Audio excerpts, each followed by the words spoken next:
You know, people say, oh, get rid of it, you have so many problems. A small crack, they can spread like wildfire, so you have to really kind of act. This whole unit is not designed to be installed where it's installed. Good old Ford back at it again. Oh God, it's like the bane of our existence. So we are now in our 5th season owning the motorhome that's behind us, and during that time we've had problems just like everybody else who owns an RV has had problems. One of the common comments that we get when we document these problems is, oh, you should just get rid of that piece of junk. It's just a lemon, get a new motorhome. Well, in this video we're going to document and tell you what problems we've had and how many of those were actually the fault of the manufacturer at Newmar.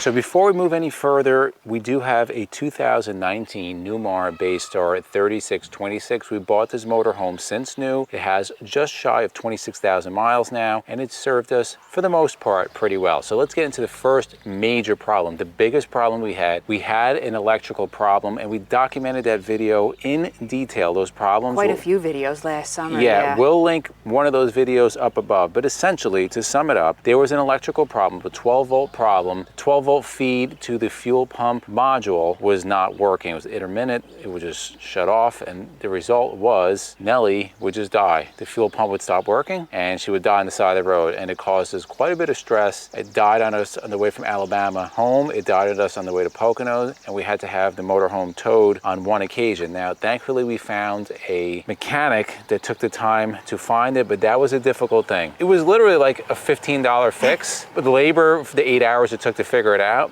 was more expensive, but it was a very simple fix. That is in no part the fault of Newmar. That was actually more of a Ford issue, which will take us into the number 2 issue. Good old Ford back at it again. So this was within the first year and a half of having our motorhome, and this kind of came out by accident. We were out in Indiana and we took our motorhome in to have something else looked at a local service center. I said, listen, do a full chassis check, again, why it's so important. And they found that our rear passenger side wheel seal had a leak, and it was leaking out diff fluid. Could have been really bad for us. There was still fluid in the diff, but the cause was that one of the bolts were not torqued to spec. It caused the seal to break. Again, not a hard fix, but could have been a real big problem. No fault of Newmar. That was all Ford. Ford actually did pay to have that repaired, and we did a whole video on that. We'll link that above. Now you might be wondering why I have the hood open, but it's going to be played into a factor. So the third one, we had this just recently, was our leveler stopped working, and it could have been one of two things. Might have been both things, but here is where our leveling system is located, and you notice it's right behind, it will be right behind the grill of our motorhome. Now we have equalizer system, leveling system. There's two things. This controller right here, these tend to go bad on Newmar Baystar specifically because this whole unit is not manufactured or designed to be installed where it's installed. So that is actually designed to be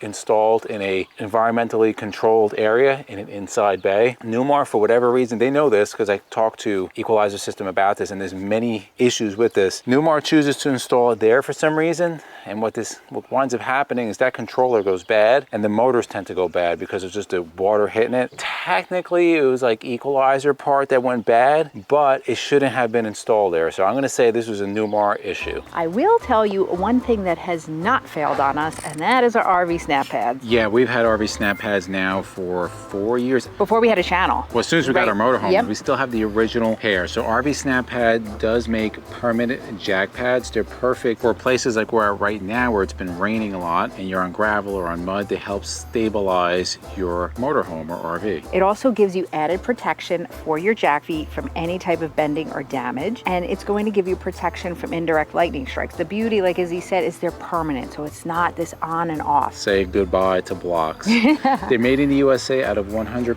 recycled material. They always give discounts to veterans and first responders, and we do have a special discount, but we want to have one more announcement that they just announced, and I want to make sure I get this right because it's just hit the market. So RV Snap Pad has teamed up with Camco, and now you can buy a complete setup of Camco's Ease Lift scissor jacks, and they have the snap jacks on them. So for you trailer people out there, you have those stabilizing scissor jacks. Now you can get it all incorporated in one thing, which is pretty awesome. We're going to put the link to that down below. Now, talking about discounts, if you use the discount code Endless 10. You will get 10% off your purchase. Now it's going to be on SnapPad's website, not on Camco. So go check them out, guys. We're looking out here. There's a couple with SnapPads, but there's a lot of them that are not, and it should be like kind of standard from the factory. We're gonna put the link and all the information down below.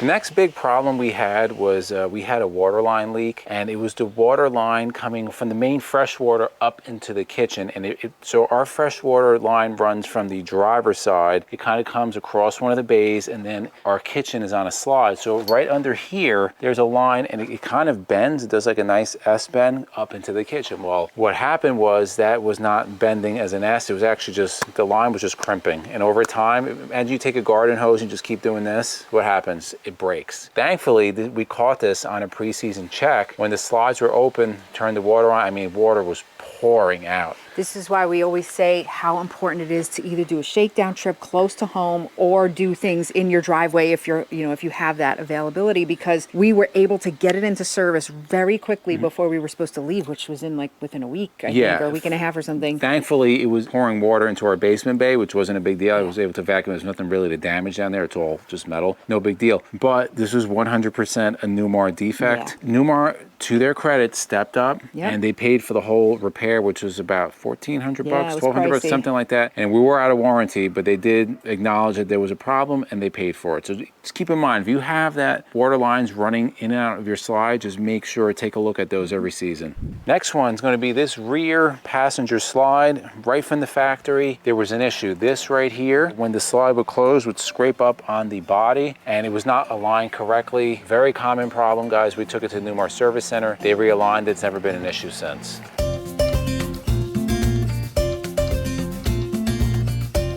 Before we move on to the next problem, that slide was covered under warranty. The next issue is right here, and this is just common to every Class A motorhome. You can't see it right now, but our windshield is good. We had a major crack in the windshield, kind of started here and just worked its way all the way up. I will tell you something, if you have RV insurance, make sure that they cover windshields, because this windshield was $4,000.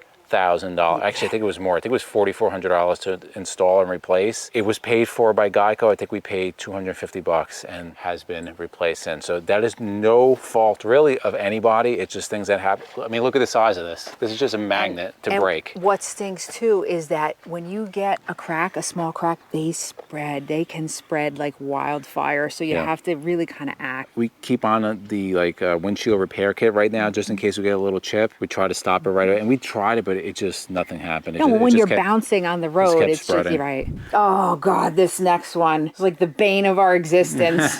We are now on refrigerator number 3. So this is all Whirlpool's fault. Newmar for using Whirlpool, because it sucks. Yeah, we gotta upgrade. But this has been, we just keep, it was the compressor every time. Yeah, they just basically, one time the compressor went out, another time the compressor oil just basically exploded. We were just oil everywhere as we were driving. Yes. So we are now on our 3rd refrigerator. We're praying that this one lasts a little bit longer. 2 years seems to be like, well, we had a year and a half, and they're like, yeah, so what might be due? If you have a Whirlpool fridge or another fridge that we have had the same issues, let us know. And we said if this happens again, we're going 12 volt, because the issue is those get terrible reviews too. And the size too. Size. So the good thing is with this Whirlpool refrigerator, as well as our levelers, we did have extended warranty through wholesale warranty, and those were covered. And talk about thousands of dollars that covered. We did many videos. We'll link the latest one above if you're interested in an extended warranty. They've been excellent. Like they pay within a couple of days. We'll put all their information down below. Ooh, it's bright out. Let me put these on. Sorry, guys. So yeah, those are the problems that we've had with Nelly. We haven't had major issues. We got left on the side of the road once. Since then, that has not been an issue. A couple times. Well, one problem, I should say. One issue, yes. We're in our 5th season now. For all of that, people say, oh, get rid of it. You're having so many problems. In the grand scheme of things, guys, I'm sure some of you have had similar issues or even more. So let us know in the comments down below, what kind of issues have you had, have maybe kept you off the road, so other people can learn. learn and see, you know, look, I mean, some of these were simple fixes. I love when people say get a new RV. You gotta let me tell you something. You gonna pay for it? Yeah, you're gonna pay for it, and I want to know the RVers out there that never had a problem. Right. I think we're gonna get zero comments, or you just got a brand new RV and don't worry, they're coming. To the left of us, if you like videos like this, we'll put our RV newbies playlist, we'll put our RV DIYs playlist, and for myself and MJ, it's a journey of a lifetime, and we'll see you on the road.